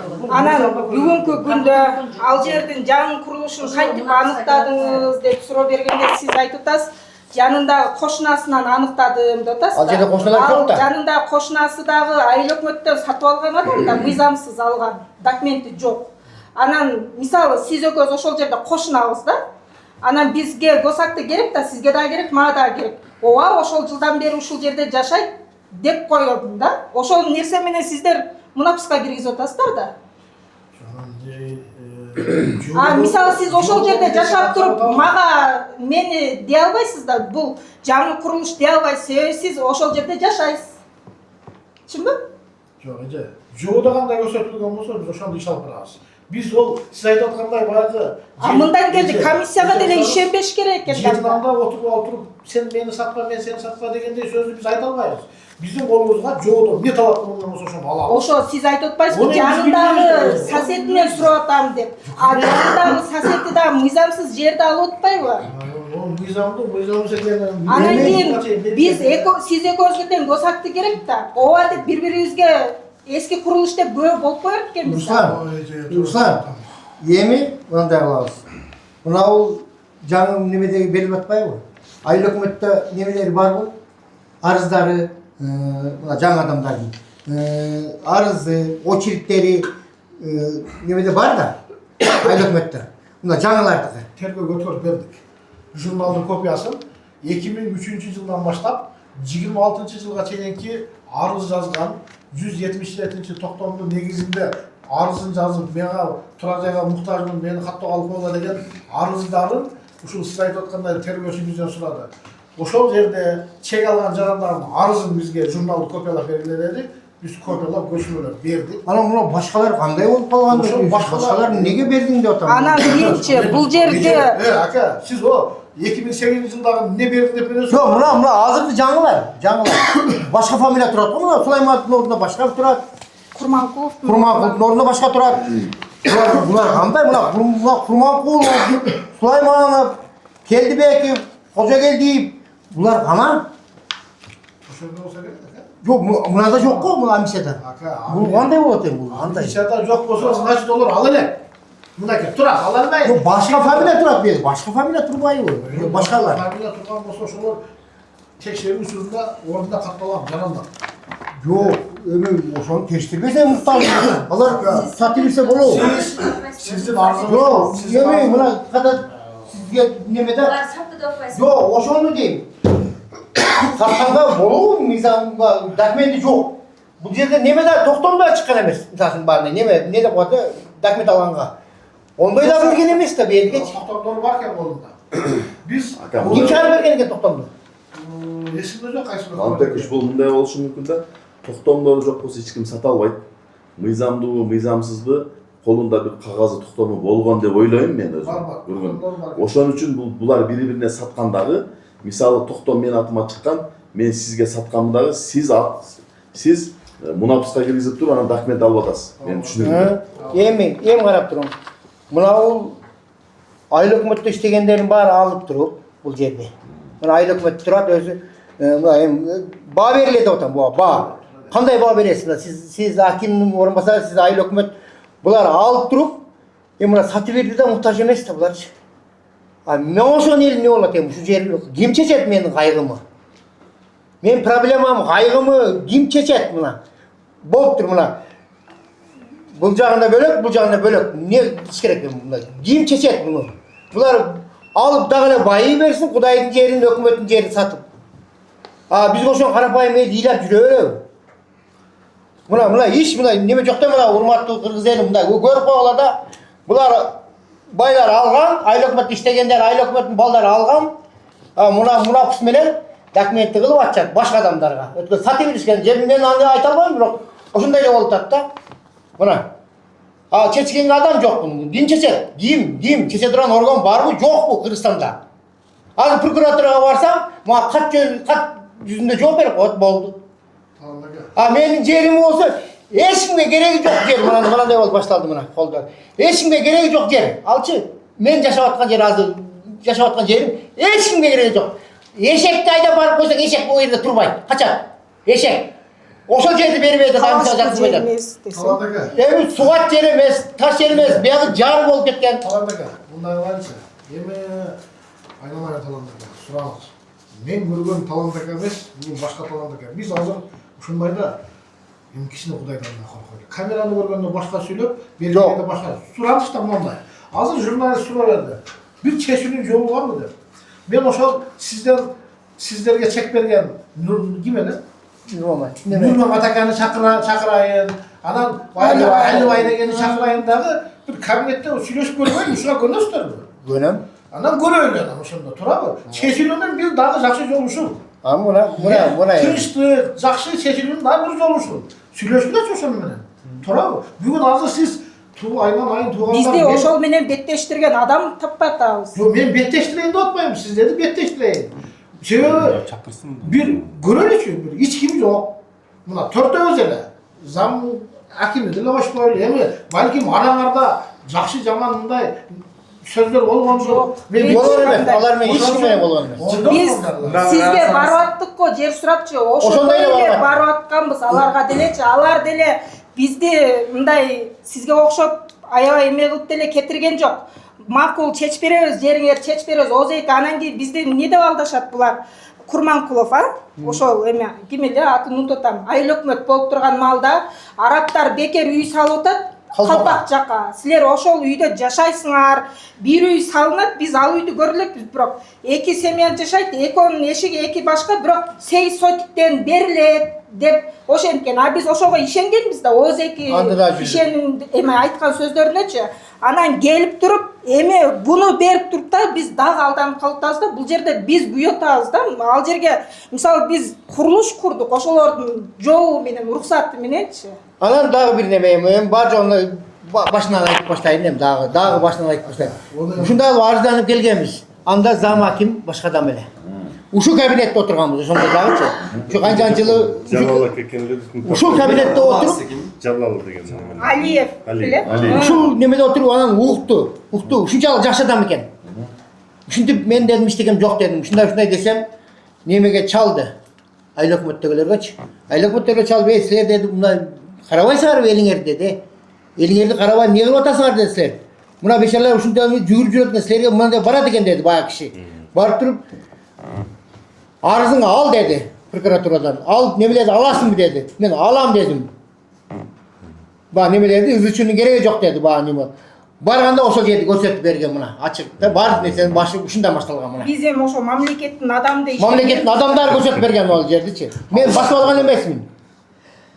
Мына. Азыр эми Алибай деген көрсөтүп берип коюп, бирок мойнуна албайт да, туура. Алат, эмнеге албайт? Кудайдан коркот да. Жок, сиз беттештирем деп атасыз. Камерага албайт да, келсе делечи. Жок, мындай да. Сиз айтып атпайсызбы? Каран катарында бир чечеп турган жолуңар барбы, сунушуңар барбы деп атасыз. Мен отурдум, мен замакимдин, эки замакимдин ортосунда субарданияны кармап отурдум. Бирок ответим айттым, мен бүгүн чече албайм, бүгүн жер жок. Менен башка өкмөт келсе дагы чече албайм, себеби трансформация жер жок. Мен дагы мыйзам ишке барбайм. Ошол маалда ошол өкмөттөр деле азыр бир нерсе десе сиз актап атасыз да дейсиз да дагы, адвокат болуп атасыз дейсиз.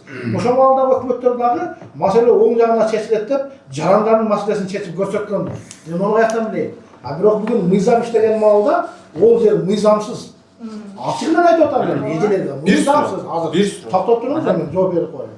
Чечүүнүн акыркы варианты прессасыз, жетекчилерсиз, сиз айтып атпайсызбы сен моралдык. Мен моралдык укугумду пайдаланып айтам.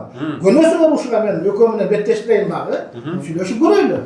Эгер ошондо балким будан 10 жыл мурунку ишти мен билбейм. 10 жыл мурун төртө отуруп алып не деп сүйлөшкөндүр, кандай мамилеси бардыр, ачык айылдагы балким же ушуну менен токтотуп, акам айткандай маселесин чечкенге жардам берейин. Же болбосо ошол жерден ачыгын айтып туруп, мен тийиштүү мына тергөөнүн жыйынтыгын күтүп сотко баргыла деп туруп, мен дагы колдоо көрсөткөнүм жакшы болот. Азыр уюштуруп бере аласыз, туурабы? Айыл өкмөттө бүгүн. Туурабы? Мен азыр барабыз азыр. Айыл өкмөткө кеттик. Ошол жактан уюштуруп берет. Ооба, ошо Сулайманов жана эме билесиз да, коркон кылып алган жер. Ошол жер Сулаймановдуку.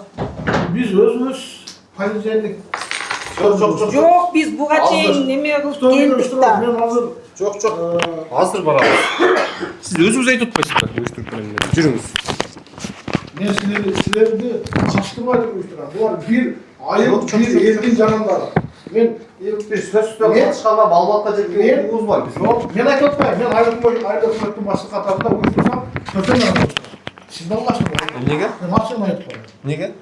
Бул жерде бир айылдын, бир элдин жанындагы. Баштарын айландырып койсоңуздарчы дагы.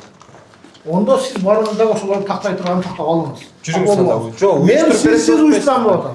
Дагы айтып атам. Мен сизсиз уюштурам. Мен өзүмдүн жарандарымы ынтымакка, тартипке чакырганга, бири-бири менен жараштырганга мен прессасыз уюштурам. Макул. Сиз жаз болбой эле бара бересиз. Калгандагы мен понедельник күнү, же вторник күнү бул маселени уюштуруп берем.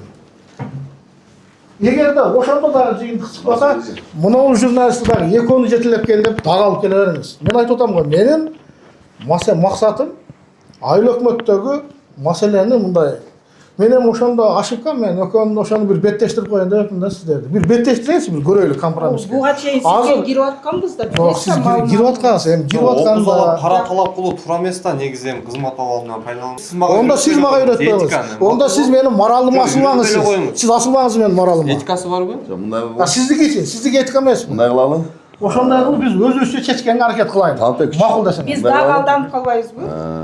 Себеби ушул күнгө чейин алданып келип Азыр атпайбызбы? мисалы силер азыр деп такап атасыңар, Ооба. азыр ошол кишилер барбы, жокпу Бар, деген да бар. маселе бар да. Тирүү да. Жок, тирүү, бирок Ошто жүрөбү, Бишкекте жүрөбү? Мына айыл өкмөт айтты, тери коргондо чек, пустой чек жок дедиле да. Жок. Мынакей пустой чектер. Бири мынау. Бул 6-чы пустой чек. Бул кошуна жашабайт. Азыр айыл өкмөт айтып атат, бул кошунадан сурадым депчи, бул кошунадан бул жерде адамдар жашабаса кимден сурады? 6 пустой чектин эси жок болсо, такыр чек жок дедиле, а жерде фундаменттер куюлуп, жашап атат элдер дедиле. Мына жок, мынакей. Өзүңүздөр көрүп турасыздар. Урматтуу президент Садыр Нуркожоевич, мына жок. Айыл өкмөт бул жерде эмне себептен ошентип айтып атканда мен түшүнбөй калдым. Бул кошунадан сурадык депчи. Адамдар жашабаса бул жерде. Пустой чек турса, мына 6 пустой чек турат ушул жерде. Мен Ниязбаев Жаныш 80-жылдан бери ушул жерде мал чарбасында иштегенмин. Биз 16 адам чекке мал чарбасына берилсин деп чекке чуркаганбыз. Ошонун ичинен 6 адамга берилип, калган чектер бүт сатылып кеткен. Мына жаштардын баары чеги жок жүрөт. Азыр салынбай турган да үйлөр көп. Бу жерде учету жок балдар дагы, бөлөк жактыктар дагы алып алган чектерди. Өкмөт тарабынан, чоңдар тарабынан жок болуп атат. Тийбей калды бу жердеги иштегендерге, ата-энеси иштеген, балдар иштеген, буларга чек жок болуп калды. Ушуну чечип берсеңер жакшы болот эле. Бу жактын ата-энеси иштеген, апасы саганчы болуп, атасы малчы болуп иштеген. Өзлөрү кийин иштеп жүрдү бу жерде. Буларга тийбей калды. 6 кишиге берди, 20 кишинин ичинен калган чек жок. Жалаң чоңдор тарабынан бөлүнүп жок болду ушу. Жооп береби ал? Жооп бербей, мынакей протокол чыгып атат да, жооп бербейт депчи. Жок, ал жооп бербесе, жок, силер кандай сунуштап атасыңар? Өзүңөр деле карап туруп, жана талапка жооп бере турган болсо сунушташыңар керек. Бул эми 23-жылы ошол сунушталганда мунапыстын немеси башталып атканда, жалпы 23-жылы курулуш курулган деп отказ болуп атабы? Төлөмчү.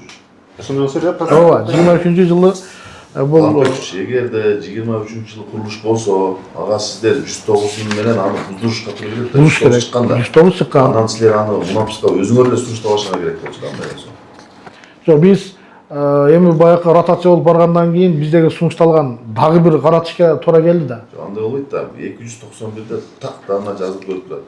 2021-жылга чейинки курулуштарга Райымжанович, бизге сунуштаганда булар 23-жылы фундамент куйдум деп сунушта айтпайт да.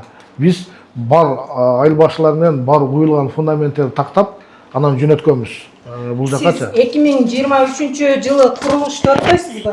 А бизге деген тех паспорту кадастрдан 2022 берип атат. Паспортты ала бересиңер да. Просто курулушту кийин Курулуш курулгандан кийин берип атпайбы? Мунапыска киргизебиз деп. Мунапыска киргизип беребиз деп бизден акча алып атпайбы? Бул жерде эң кызыгы жер айтысы барып жүрөт. Ооба. Айбай деген жер айтысы бар. Бул жерге курулуш курулган.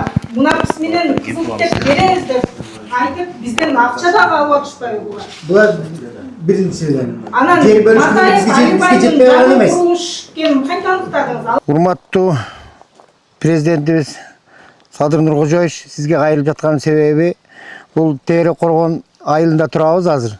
Бул жер мал ферма болгон.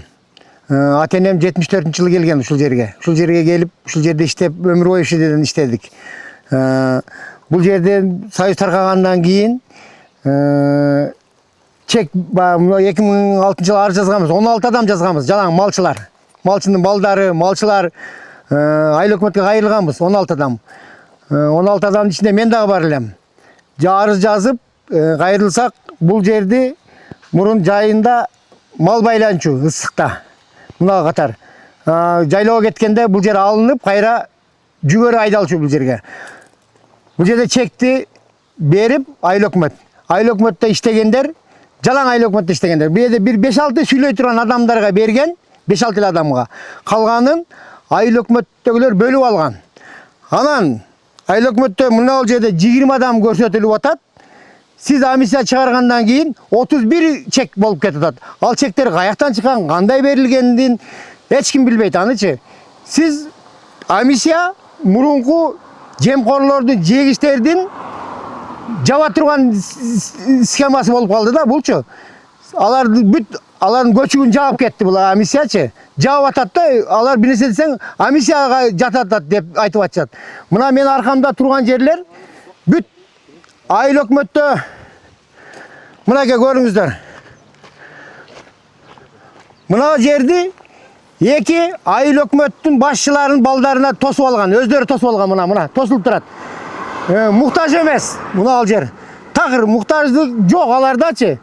Мына ал жерде фамилиялары берилгенде мына ал жерде сунушту мындай чыгарып атат. Ошол жерде мал чарбасында иштеген адамдарга гана берилсин деп. А бул жерде мал чарбада иштегендердин 5-6 эле адамга берилген. Калгандарын айыл өкмөттүн балдары, айыл өкмөттө иштегендер бөлүп алышкан. Мына болуп атат дагы комиссияга келгенде башка фамилиялар чыгып атат азыр. Башка фамилиялар.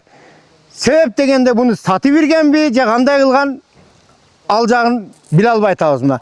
20 адамга берип, комиссияга 31 адам жаранга чек берилди деп жалдады. Ал бул жерде иштебегендер, такыр башка жактан келгендер. Мына мен аркамда турган үйдү 1 ай болду, нарка 2 этажды. 1 ай мурун тургузуп койду. Өзбектер келип Өзбекстандан. Ким салганын, кайерлик болот, эч ким билбейт анычы. Мына ал домду салды. Аркы жактагы жер сугат жер болчу. Ал жерге 2 этаж үй салып калды. Мынакей басып көрсөтөм. Мына үйдү эч ким билбейт кимдики экенинчи. Ким алган, кандай болгон? 1 айда тургузуп койду. Мына ал жерде эчтеке жок малында наркы 2 үйдү берген. Биринчи, экинчи үйдү. Сулаймановдун бассың. Ал Сулайманов берген деп атат. Мына Сулайманов айыл өкмөт болуп турганда, эгерде Сулайманов сатпаса буну, булар келип бул жерге үй кура албайт. Ал саткан буну, мындай эле ачык эле айтканда. Бул жер интернат иштеткен жери болчу бул жер. Анан бул жака келсек,